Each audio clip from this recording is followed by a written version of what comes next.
During this retreat, we are inquiring into the nature of self-inquiry, or atma vichara. We want to know what this beautiful method, as offered by Sri Ramana Maharshi, is really about. We want to know more deeply how to practice self-inquiry.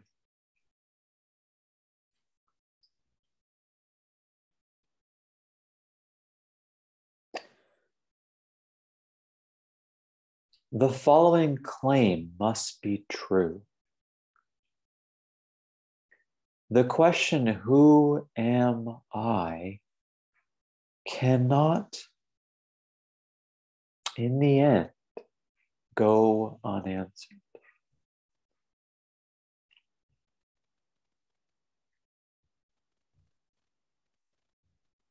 That does not mean that the one who asks the question can thereby answer. But it does mean that provided there is earnest resolve, there shall be an answer.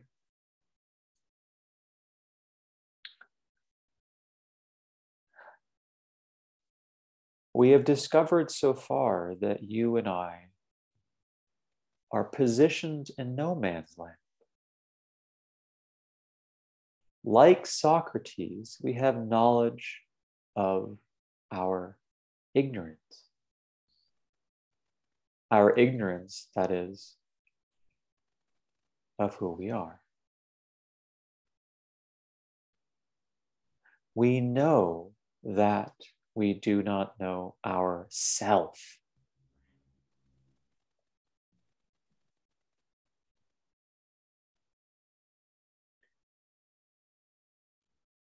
Yet, we also have, you might say, ignorance of knowledge.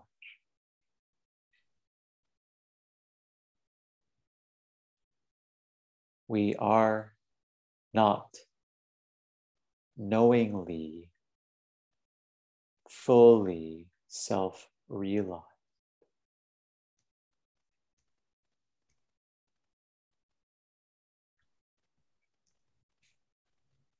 This knowledge of ignorance, together with ignorance of knowledge, is precisely what places us in exilic no man's land.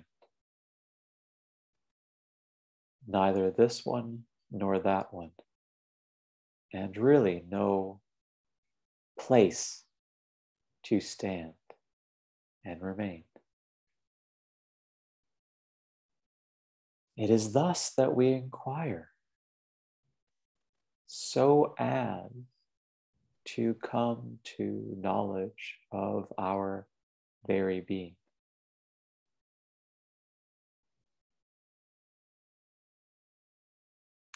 How can it be then that the question, who am I, cannot go unanswered? For could we not be in no man's land indefinitely? No. The resolution must come. Earnest resolve, to use a martial metaphor, is like an assault on ignorance. A persistent, dogged assault on ignorance. Every time we ask the question, who am I? We are knocking at the door.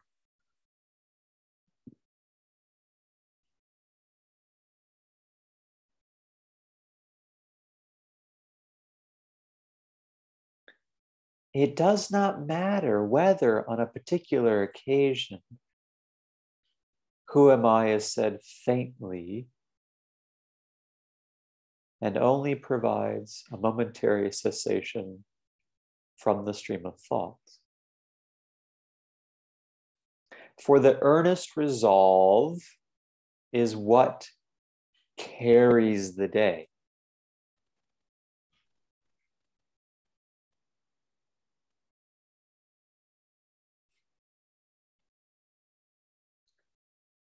The divine truth must be revealed.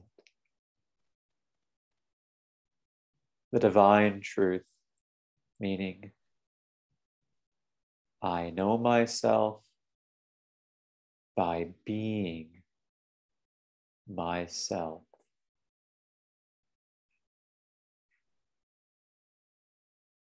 I know who I am by virtue of being completely what I am.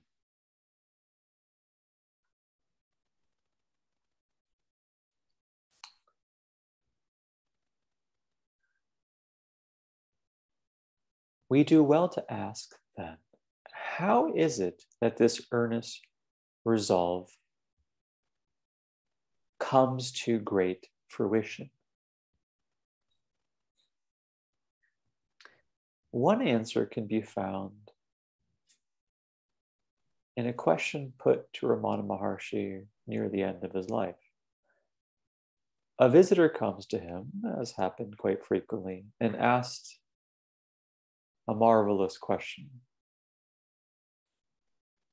It was, what is the difference between the mind and the big S self? Bhagavan answered, there is no difference, no essential difference between the mind and the big S self. He went on, the mind turned outwards is the ego and the world, while the mind turned inwards is the capital S self.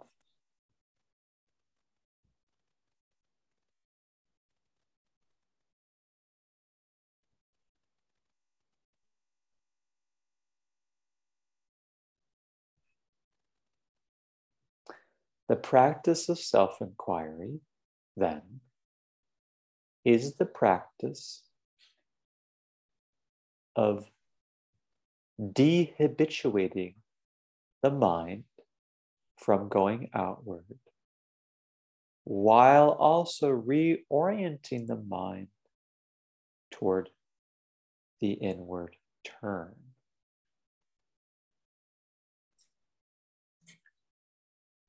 It is rather like what Plato says in the famous allegory of the cave in the Republic. He tells us that the budding philosopher, hitherto looking at mere images, projections on a cave wall, is, quote, wheeled around in body and soul, and then begins the ascent home.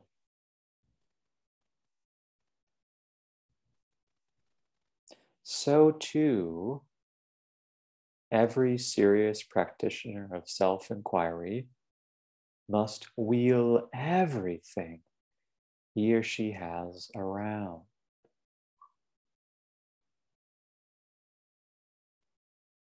So as to turn and face the self.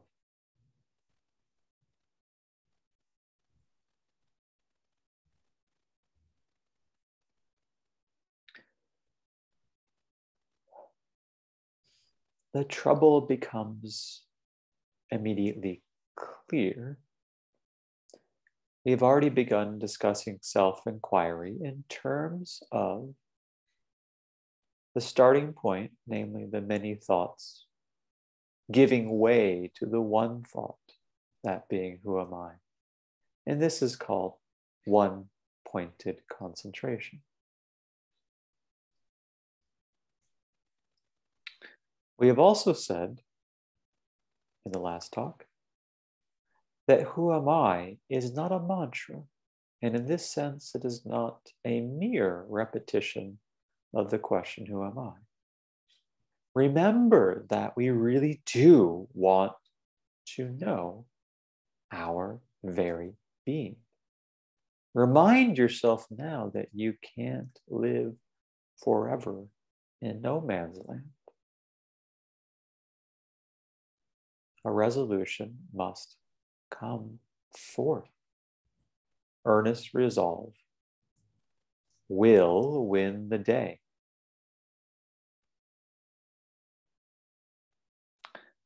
But then what accounts for the trouble at hand, namely for the learned habitual tendency for the mind to go outward and thereby,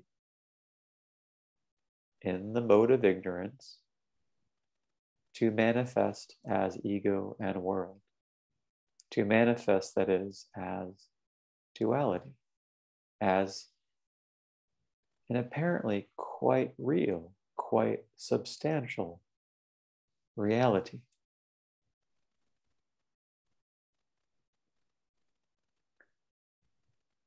The answer given here is that that tendency is twofold.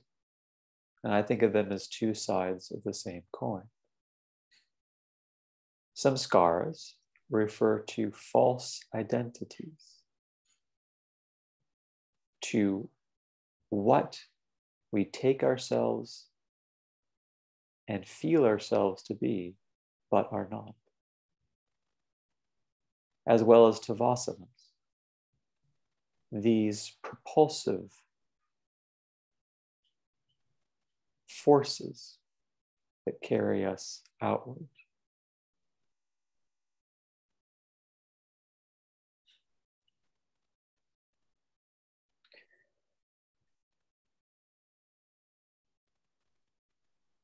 The samskara tries to answer the wrong question, as does the vasana. And this is what I wish to remind you of right now. The samskaric question is, am I this or am I that? But this is not an answer to the question, who am I? It is rather an answer to the question, which sort of this or that am I apparently?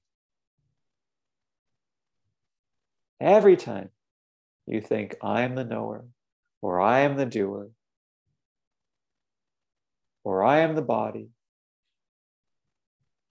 or I am the caretaker, or I am the lonely one, you are answering the wrong question.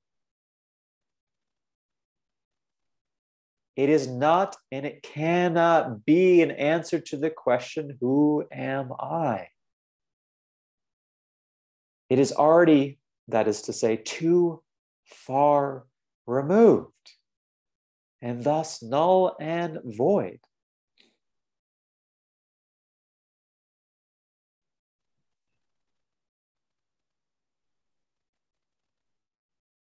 And if the vasanas are the propulsive energies that seem to carry the mind into apparent egoicity, or egoicity, which faces an apparent world, the question to ask here is, am I the world? Am I this restless being? Can we not see that these are not answers to the question, who am I?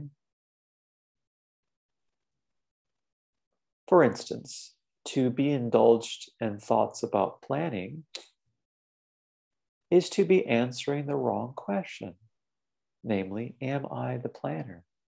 Or which sorts of plans shall I have? But who am I is not reducible to either of those downstream questions. In fact, both presuppose, once again, that I know who I am. But I don't know who I am. And thus I ask the question, who am I? or take any memory. The question here is, what is it that can be recalled? Or what is it that can be recalled by me?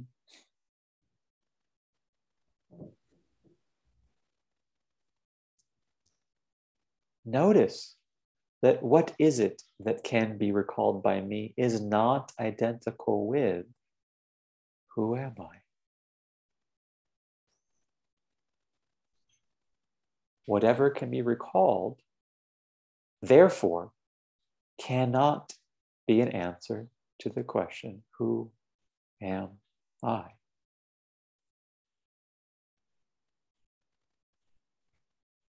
Let none of these points or remarks be regarded as overly theoretical. Every time any thought arises, it must be clear that I am not the ego, that I am not the world, that any thought whatsoever simply cannot bring me to true self-understanding. Again, it's asking implicitly the wrong question and presupposing, once again, that I know the answer to my very being when I clearly don't. Heed all this very well. For if you do, then the outward going tendencies of the mind will be attenuated accordingly. And a certain kind of magnificent, magnetic pull toward the self will become natural, self-evident, and flavorful. For everything else pales in comparison with this fundamental question, the question around which and on account of which every other question can be posed.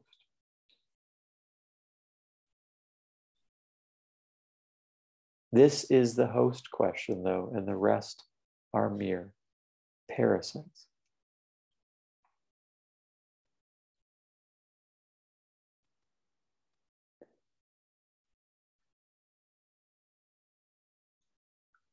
The ignorance according to which I appear to be a separate subject and the world appears to be a solid object can be slowly, if not quickly, dissolved through who am I? For who am I is the inward turn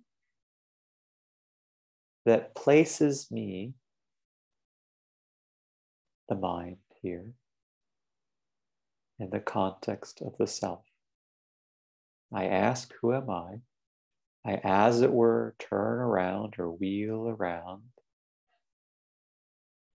I hold myself here to the who.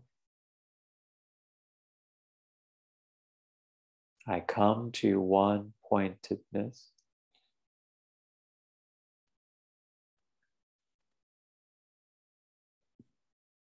I quiver at once in abidance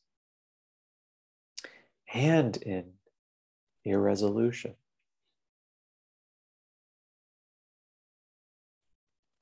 I can feel deeply that I want nothing more than to know this that makes everything else possible. And therefore I can begin to hear what Ramana Maharshi is saying when he says, who am I is really the question, whence am I? And when we say, whence am I, or have it implicit in our questioning, then we grasp that the question is truly, what is the source of this ego I, this apparent ego I? What is the source of the one who is asking this question?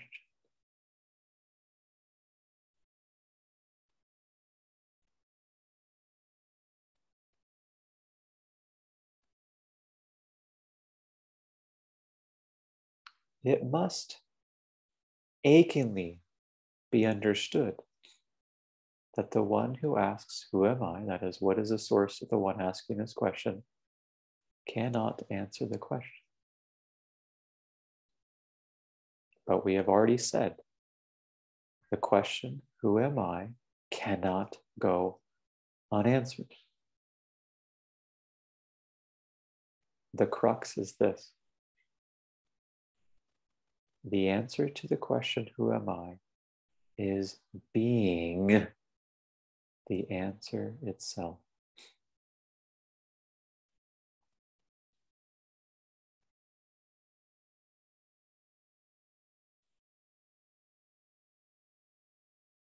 Being the answer itself means that there is no sense in which it could be true,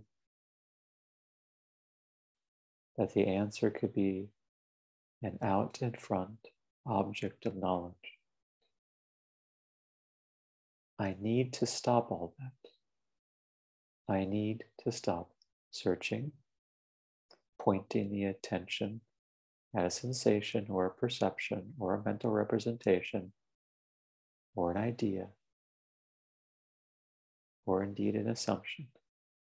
I need to stop all of that. I need to ask the question with earnest resolve, with open humility, and with growing hunger. I need to know that the answer cannot come linguistically or verbally or cognitively, in short, mentally. I need to trust that I, in this case, meaning the source itself, is the answer to I, that is, the temporary arising phenomenon.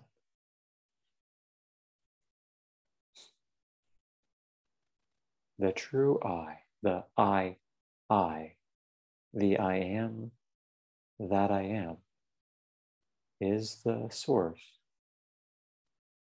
of the one uttering this question.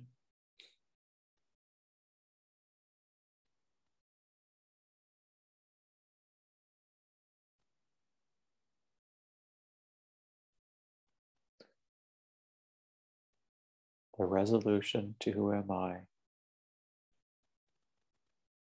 is the successful assault on ignorance. And it is also quite clearly the realization of home, the realization that the true I has always already been home.